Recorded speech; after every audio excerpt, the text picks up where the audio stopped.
Hello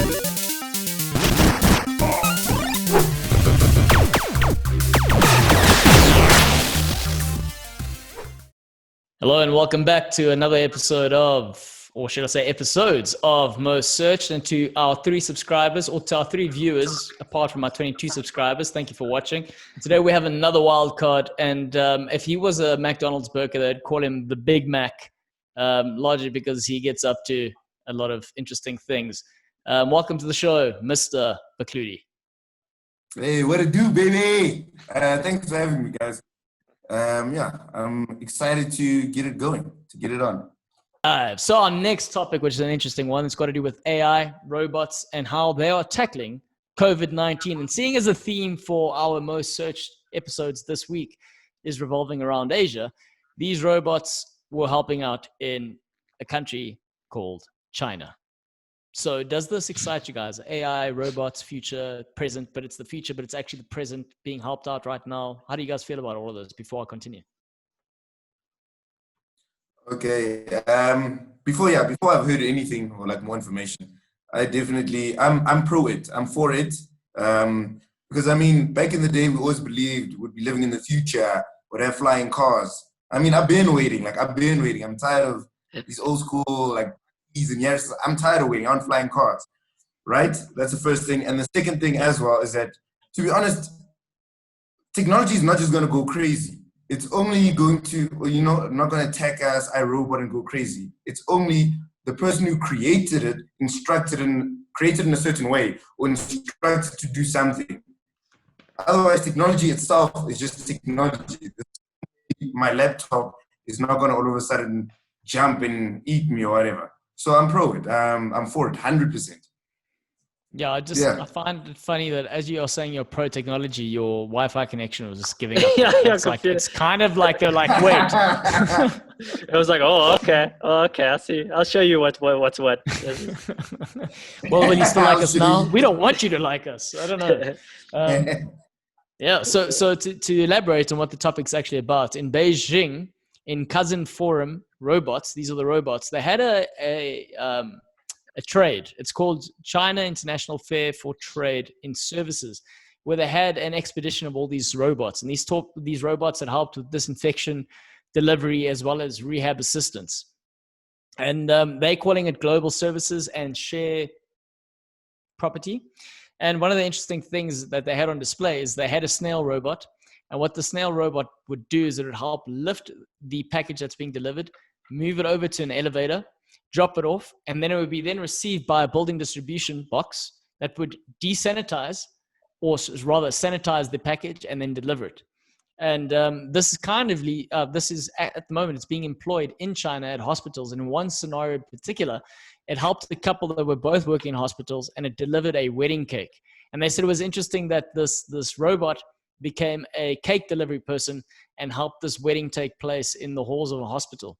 So these are the sort of things that are happening. And then to add on top of all of that, at the moment, the global robot market is estimated to be $29.41 billion. That's kind of where it's sitting. But in amongst all of that is the service robots in particular account for a third of that amount that they are working out. So they're saying that the service robots in particular are $2.2 billion in the making. So here's an interesting conundrum: is we've got robots fulfilling needs that people are currently, or roles that people are currently fulfilling. So what does this happen? How does this impact the job market? How does this impact life expectancy for people? Is this a good thing? Is this a bad thing? Warren, take us away. I'm stuck. Hold on. Can you I was listening? Those gangsters. I don't know what you see now. You change your shirt for Claudio and he gets like derailed completely. I'm like completely okay. Anyway, what did you say? Yeah. So no, I think it's cool with what you're talking about with the AI and everything, and the conundrum of job losses to jobs gained, or health expectancy, life expectancy. It's forever going to be there, unfortunately.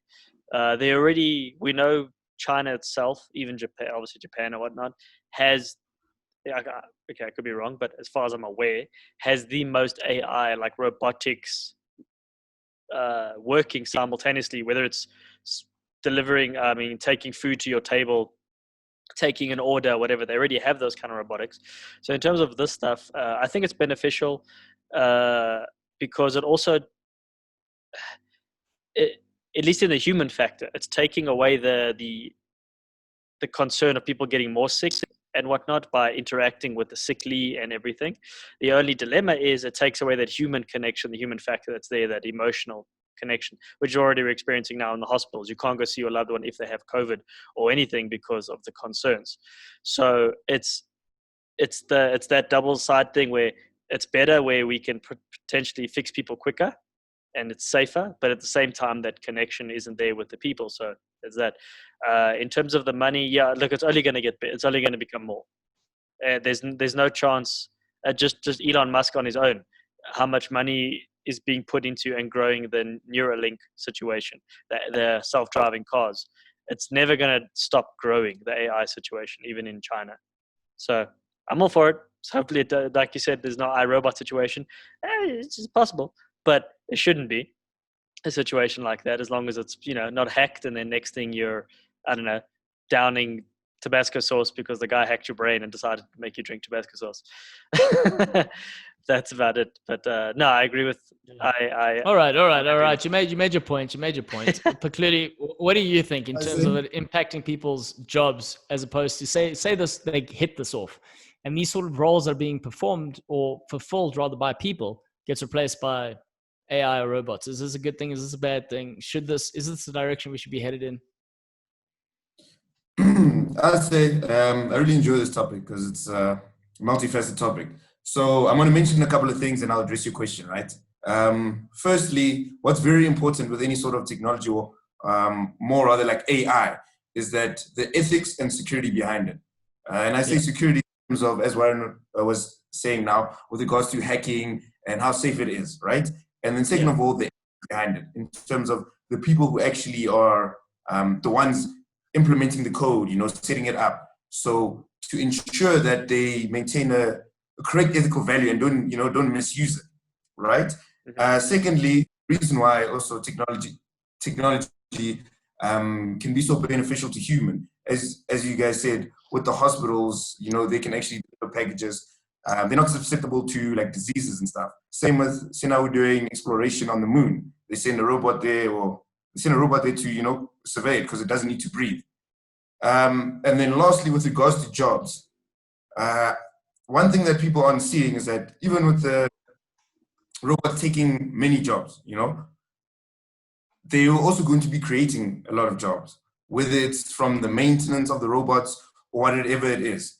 And we must also, be not just shut down an idea, we must be able to see all the different aspects. And when I say that, with that mindset to say that now technology is taking our jobs, what are we going to do?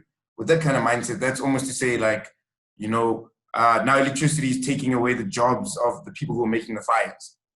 It's sort of a bad mindset. We must think forward and see the places where we can adapt and grow like together with this, because so I believe it definitely will take jobs. But I believe it will also create an abundance of jobs as well. Not abundance, it will create a large amount of jobs. To add to that, sorry, I was on the radio today. I just can't remember which station I was. They were actually talking about AI doing stuff. And one of the things the guy said was, people have got to understand what most people are intending, futurists and large corporations, Microsoft, Amazon, what they are intending initially is the AI to take the minuscule jobs away. Not minuscule in terms of not worthy, but like stuff that people don't. The labor intensive. Well, like for example, a filing clerk. They're like, you shouldn't have to do that anymore. Let the AI do that, and you can move on to bigger and better things.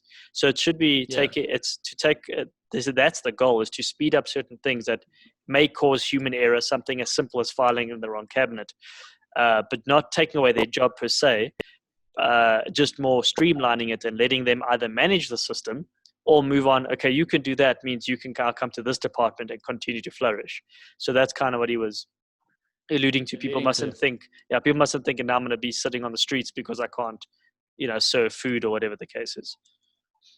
Yeah. And to that point, I mean, if you look historically, you got to say like early 40s and after that whole generation of people, the baby boomers, etc., they defined their life or their purpose is defined by work. There was propaganda back then that said, if you worked, you had purpose. And kind of what these robots are doing, to your point, is these labor intensive situations or these jobs then get replaced. And it then frees up time to then take part in more legible things, as well as so the quality of life then improves, as opposed to fulfilling these tedious sort of manual tasks, and gives you the opportunity to somewhat innovate and think of new possibilities and new things to then add to the community or add to the society, at the same time not necessarily performing as much work, if that makes sense. So then you are kind of getting a better balance of life. So if that is accepted, the problem is you will then have a pushback if you're looking at that economy and you're looking, if you don't have, say for example, in an African context, if we bring it back home here, personally to South Africa, we don't have half, we're already struggling from a job perspective. Now, if we already take sort of the labor force out of it and that fulfilling by robots, what then happens to the guys that firstly aren't well equipped from an education perspective to then explore other avenues? And I think that's the shortfall in these sort of scenarios. Like, it's great in a first world country, not so much in a third world country, unless of course it is. I mean, I could be proven wrong. But then going back to what Claudio is saying from an ethical perspective as to who's making these decisions as to what is ethical and what isn't ethical and who's governing that. At the same time, we're looking at a place like China, which is, it's somewhat like censorship, complete censorship. And then you've got places like the US, which is capitalist society, where it is the huge entrepreneurs that are making the decisions and influencing society as a whole. So where do we draw the line and who then makes the decisions? Clearly, bringing it back to your point. To be honest, yeah, that's a real tough one. You also raised some very, very valid points. I mean, as you said, in a country such as South Africa, the job market, even for someone who's educated already, is tough. Like someone who got a college degree. Now we're saying for people who maybe are tool workers or someone who's a laborer, what then? Like, what do they do? And I don't know. I won't lie to you. I really don't know. As much as I say that with the introduction of sort of robots and AI, it will create jobs, then I must also be able to say, what jobs? What job am I creating? This lady's now, she's no more working there at wherever it is, like Pick and Pay, whatever. Now she's asking, what is she going to do? This guy's no more doing his labor job. What is he going to do? So that's a very good question. I don't have the answer. The higher apps need to get that answer. I think pay grade. But yeah, and even as you said, like the ethics behind it. I think with a country like South Africa, well, actually with any country, I think there'll be problems, regardless of if it's China, or as you said, with censorship, or capitalist USA. I think there'll always be disputes and problems. So it also comes with its own set of skills. Yeah, I know I didn't answer anything that you... That's fine, man. As long as you... Yes. Look, there'll always be a teething process. It's gonna happen with anything. But yeah, so Africa, or Africa in general, not the some countries, but Africa in general, we are but it's a windy road, if I could put it that way, to do stuff like this because of the situation economically and infrastructure wise.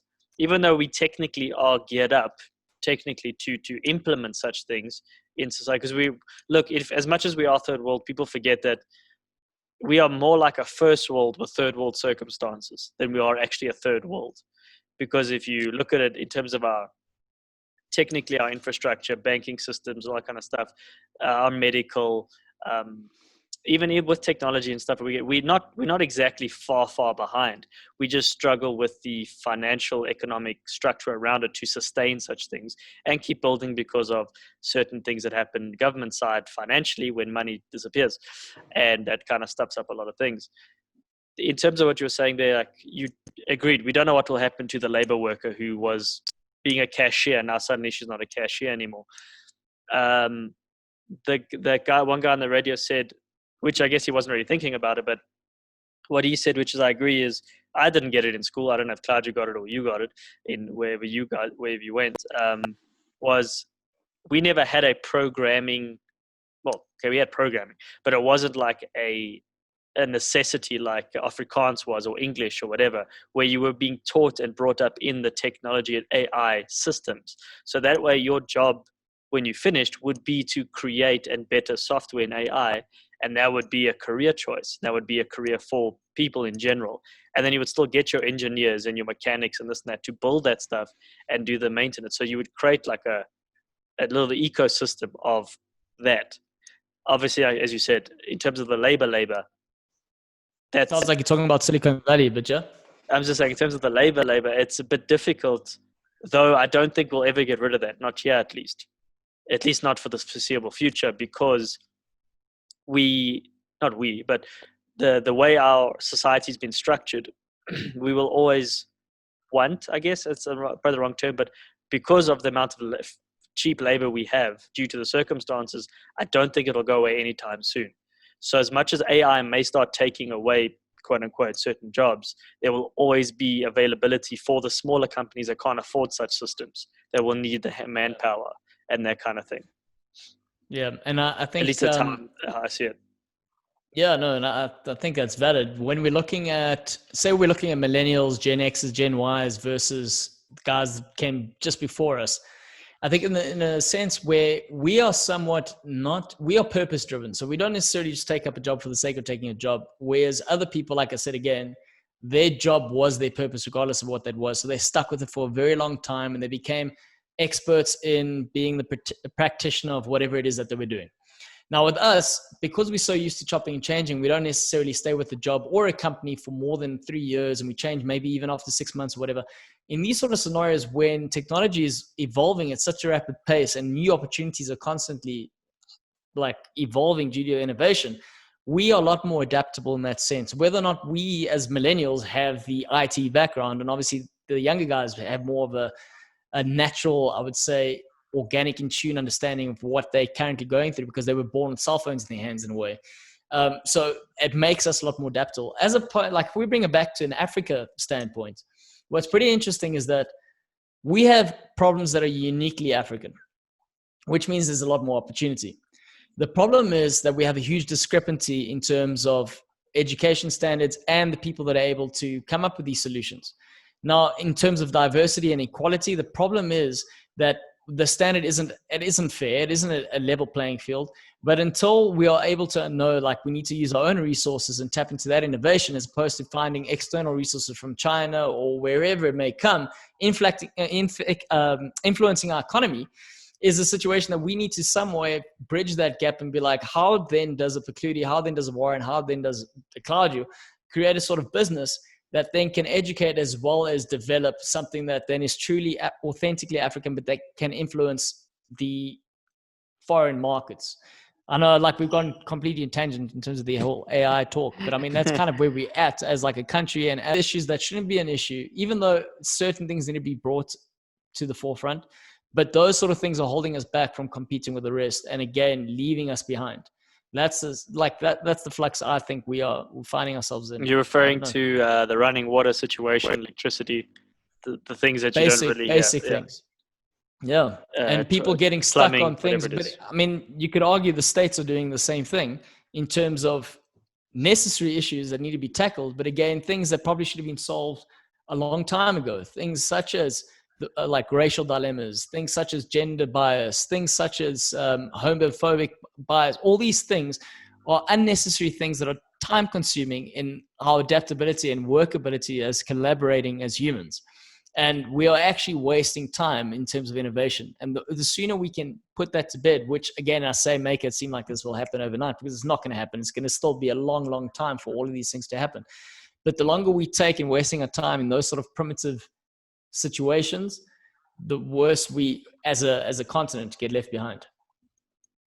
I will say, at least in terms of the tech side, I think it's Ghana and Kenya, if I'm correct. One of them, it's either both of them or one of them, that's considered the Silicon Valley of Africa. Yeah, I don't know which one it is. I can't remember. So they're at least, it's not even South Africa. They're the ones that people are investing and pushing, because that's what they aim for. That's what they're aiming for. They're trying to grow that sector. But anyway, that was just something I remembered vaguely. I don't know if you have anything to say. To close up, Pakludi, how do you want to close this one off? I just said forward like that. Like, I got shit to say now. No, not even. You guys raised some good points. My head's all over the place. You gave me a lot to think about. And pretty much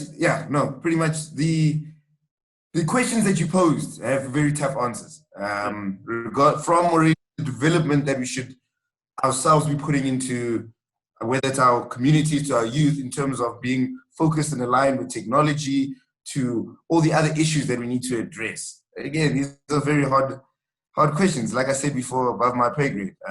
So yeah, that's what I have to do. But the actual topic at hand, I still do believe that AI can benefit us in the long run. And if we have those tough minds and those good minds, the same minds that can solve those problems, they'll be able to handle the problems that come with AI and its influence in our life. Yeah.